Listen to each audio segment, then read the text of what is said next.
Hello, I'm Cecile Richards, President of Planned Parenthood Federation of America. I want to be really clear. The allegation that Planned Parenthood profits in any way from tissue donation is not true.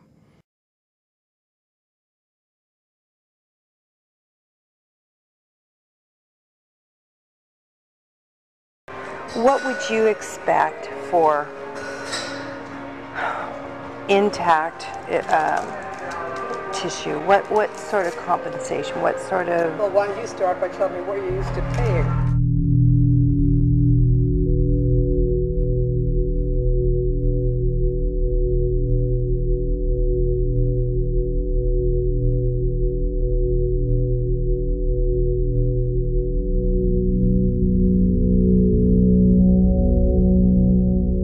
We'll be exhibiting at the Medical Directors Council meeting good. in a couple of weeks, so I don't know if you'll be attending. I'm now the president of that organization. Oh.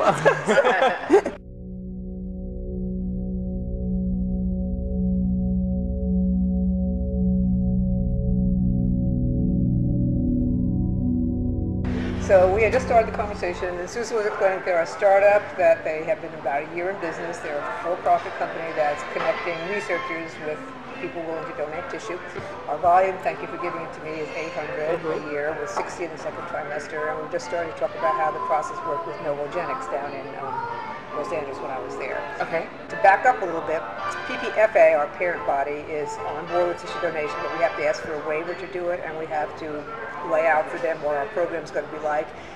And the mechanics of it was that Heather, Novogenics person, would come to the site, and our staff would sign the patients up and get consent, and then Heather would look at the tissue and take what she required. So it was logistically very easy for us. We didn't have to do anything. So it was compensation for this. We didn't have to do anything. So it was compensation for this, and there was a discussion as I was leaving. They had been paying by the case, and there was some discussion about doing it in a different way, or I don't know what you're used to doing, how are you used to doing compensation.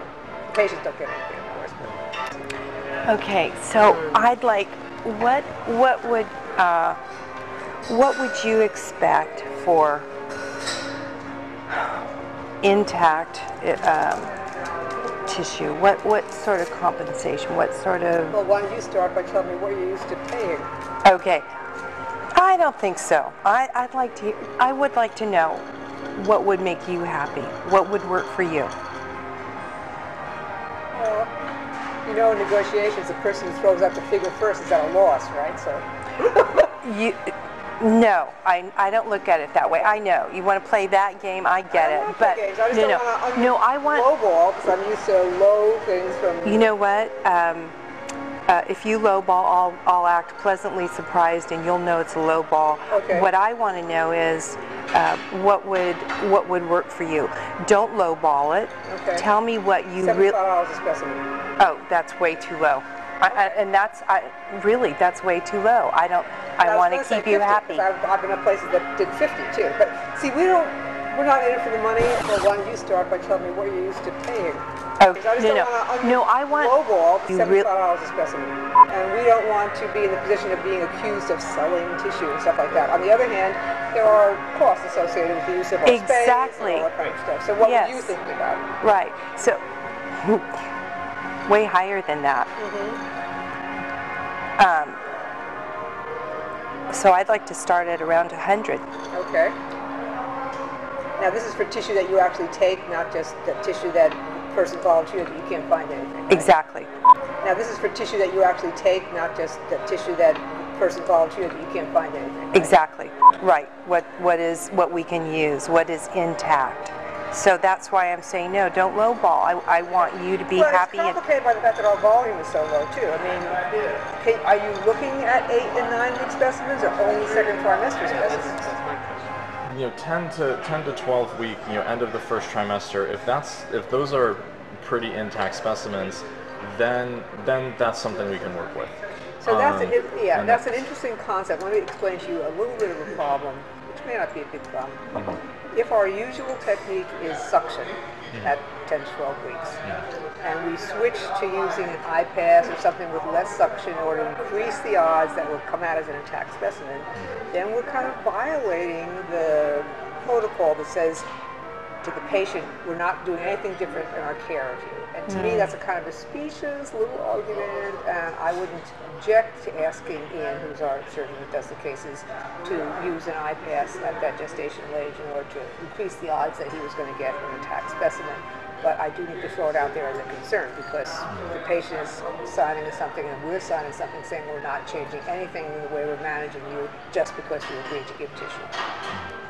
I've heard of that before. Right. Yeah. No. It's definitely.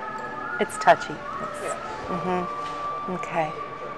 How do you feel about that?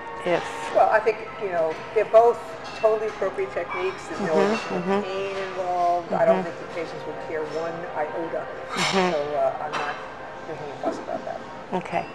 Now you have my email address, right? Got your email, yeah. Write me a 3 or 4 paragraph proposal, which I will then take to Laurel and others in our organization to see if we want to pursue this. And then if we want to pursue this mutually, I'll mention this to Ian in terms of how he feels about using a less crunchy technique to get more whole specimens. And then if we agree to move forward, the next steps I need to apply to PPFA for a waiver to permit us to do this. We have to have a contract. Do you have a contract already? We have what we've used in the past is a materials transfer agreement. And that's obviously open to discussion. So that's a prototype. It needs to say exactly what your staff is going to do, exactly what your expectations are, exactly what the compensation is. And are we agreed that $100 would keep you happy? Well, let me agree to find out from other affiliates in California what they're getting. And if they're getting substantially more, then we can discuss it again.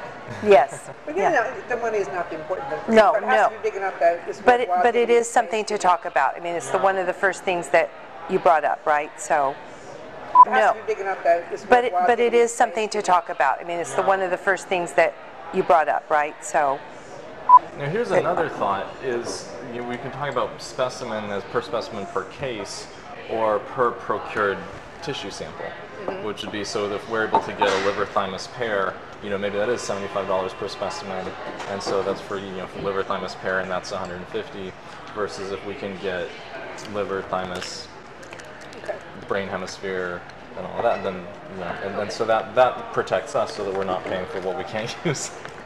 I mean, I think it also maybe illustrates things. It's been years since I talked about compensation, so let me just figure out what others are getting, and if this is in the ballpark, then that's fine. If it's still low, then we can talk about it. I want a Lamborghini. I said I want a Lamborghini. Don't we all, right? Yeah, exactly.